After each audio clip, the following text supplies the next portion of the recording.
Periods என்ன அவ்வளவு கேவலமான விஷயமா? பீரியட்ஸ் அப்போ கோவிலுக்குள்ள போக கூடாது, பீரியட்ஸ் அப்போ கிச்சனுக்குள்ள போக கூடாது, வீட்டுக்குள்ள போக கூடாதுங்கிறது இப்போ வரைக்கும் இருந்துகிட்டு தான் இருக்கு. ஒரு பொண்ணுக்கு பீரியட் ஸ்டார்ட் ஆச்சுனாவே அதான் ஏஜ் அட்டன் பண்ணிட்டாவே வீட்ல இருந்து தனியாக்கிடுவாங்க.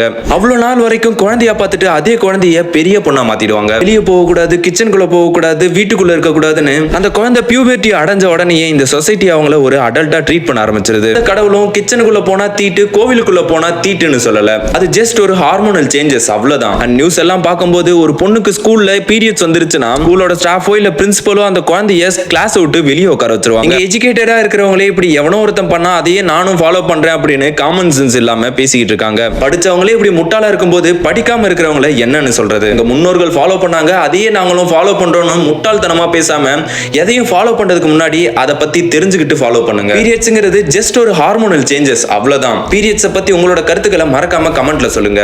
இந்த மாதிரி விஷயத்தை தெரிஞ்சுக்க சேனலை சப்ஸ்கிரைப் பண்ணிக்கோங்க.